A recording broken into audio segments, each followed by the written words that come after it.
Толькі пакуты робяць чалавека чалавекам.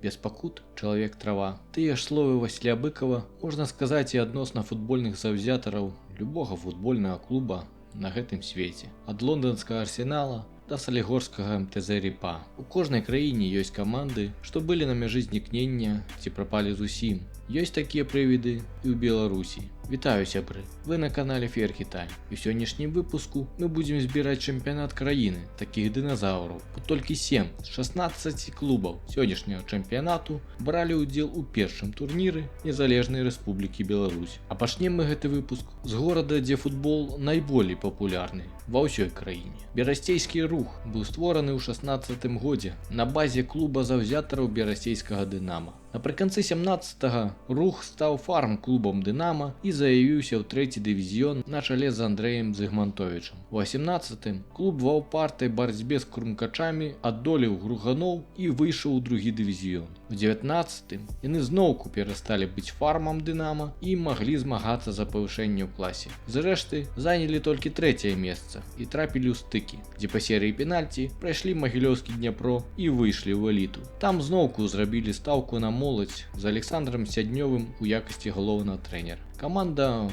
ў наступным годзе гуляла ў атакуючы футбол, назабівала процьму галоў і заняла 8-е месца. У пачатку 21-го у каманду перайшла большасць асновы Дынама. Каманда ставіла буйныя задачы і зацята змагалася за медалі, але напрыканцы павалілася, фінішавала 5-й. На наступны сезон каманда памаладзела, але перад стартам чэмпіянату з парушэннем фінансавага чынніка адмовілася ад удзелу і клуб перайшоў да працэсу ліквідацыі, а берасцейскае дэрбі сышло ў нябыт. У ім рух меў толькі адну нічыю ў 4 гульнях з агульным рахункам 11-4 на карысць берасцейскага Дынама.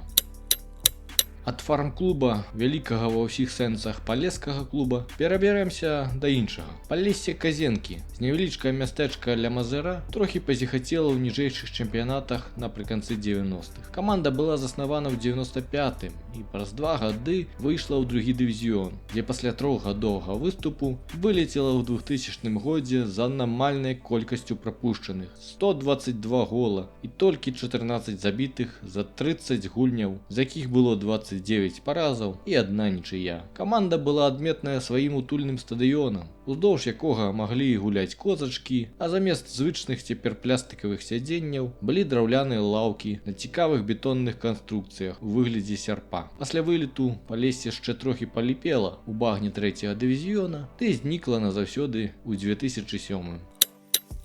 Калі палескія рабінзоны з казенак вылецелі ў 3-й дывізіён у 2000 годзе, тады ж з'явілася каманда газіроўкі, толькі невядомы цяпер Red Bull Адарыда Ждановічаў, якая прайшла шлях да эліты за 3 гады з Уладзімірам Курневым, а іх нападнік Олег Кузьмянок забіў ажно 39 мячоў, усталяваўшы дзейны дагэтуль рэкорд 2-го дывізіёна. Выйшаўшы ў эліту, клуб пачаў будаўніцтва стадыёна в раёне былой вёсцы Кунцаўшчына на захадзе Менска. Найбольш удалым быў сезон 2006 года, калі каманда пасля першага кола ішла першай, але пасля запаволіла сваю хаду і стала 8-й. Наступны сезон каманда распачала пад кіраўніцтвам былога трэнера зборнай Анатоля Байдачнага, узмацнілася топавымі гульцамі, але ў выніку ледзьве не вылецела. Пасля такога файнага выступу гульцы з найвялікшымі заробкамі былі звольнены, а Байдачны пакінуў каманду з скандалам, абвінаваціўшы кіраўніцтва ў невыкананні кантрактных пагадненняў, пастаянным умяшальніцтве ў трэніровачны працэс. Гучныя скандалы працягваліся і далей, бо пазней клуб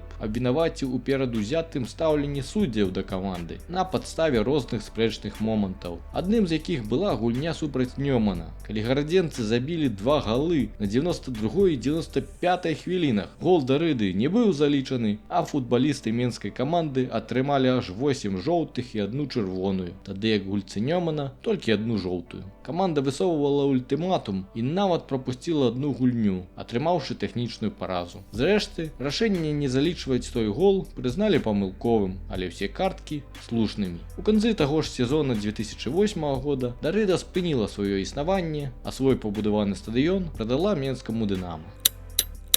Ад Менска Вернемся на Полесье, бо менавіта там у Кобрыне была яшчэ адна самабытная каманда, што паспела пабыць амаль што дублем берасцейскага Дынама. Зрэшты, то ёй не надта дапамагло, бо найлепшым дасягненнем было 5-е месца ў другім дывізіёне, а большасць часу каманда правяла ў трэцім, атрымаўшы прафесійны статус толькі ў 15-тым годзе, утрымаўшыся ў другім дывізіёне. Але ўжо ў лютым 16-го, а няго ж клуб стаў прывідам.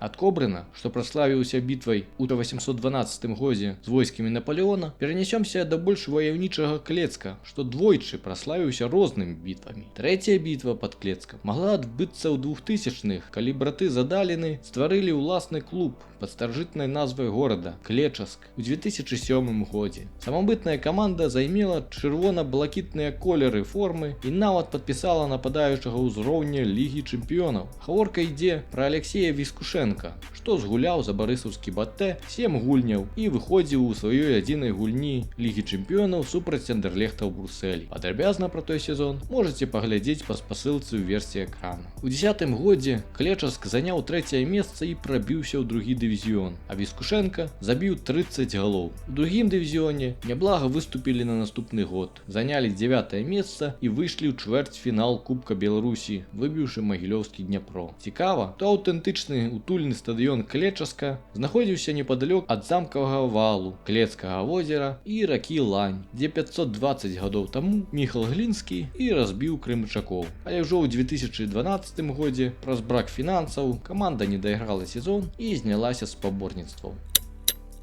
Лёс наступнага клуба, а няго ж быў вызначаны яшчэ ў часы Вялікага княства Літоўскага, бо ў Нясвіжы футбольнаму клубу, відаць, судзілася стаць прывідам, накшталт Барбары Радзівіл. Клуб быў заснаваны ў 95-м у пасёлку Высокая Ліпа пад Нясвіжам, а пазней пераехаў у горад Радзівілаў. Клуб шмат бадзяўся па 3-м дывізіёну, асноўным спонсарам быў гарадзейскі цукровы камбінат. У 4-м годзе клуб выйшаў у другі дывізіён і 6 гадоў беспаспяхова змагаўся за выхад у эліту. У лютым 11-го гарадзейскі цукар стаў падтрымліваць сваю мясцовую гарадзею, і справы да нясвіжскага Верасу ўжо не было, бо вядома, за чужым плотам не мой клопат. Таму той і адправіўся ў кампанію да Барбары Радзівіл блукаць па замку.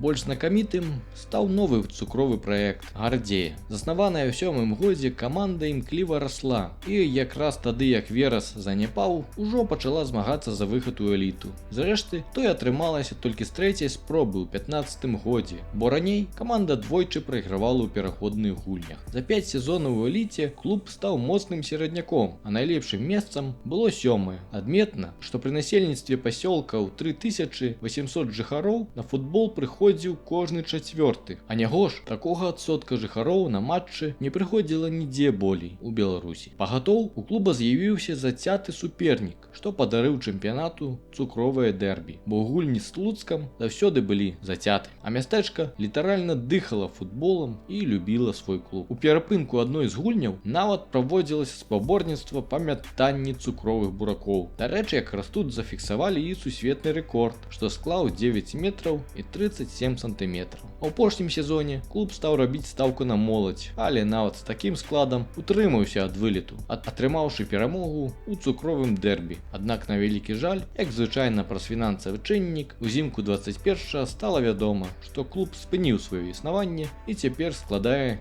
кампанію нясвіжскаму Верасу ў чэмпіянаце прывідаў.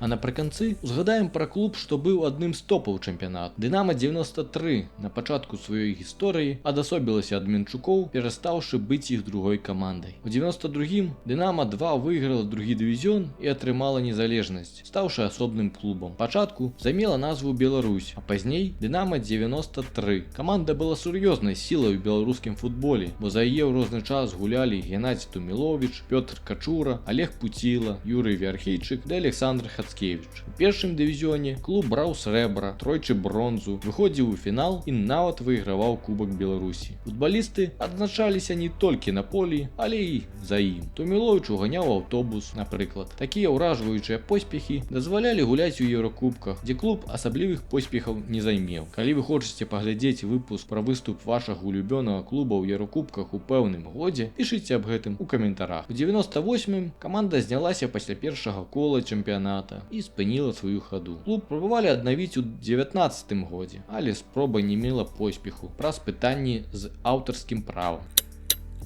Вось такая атрымалася васьмёрка дыназаўраў беларускага футболу. Ці хацелі б вы пабачыць другую частку, каб мы з вамі сабралі цэлую 16-ку клубаў, цэлы чэмпіянат? Напішыце аб гэтым пад відэа. Сябры, я дзякую тым, хто даглядзеў гэты выпуск да канца. Падпішыцеся на канал і націсніце падабайку. Ну а пакуль.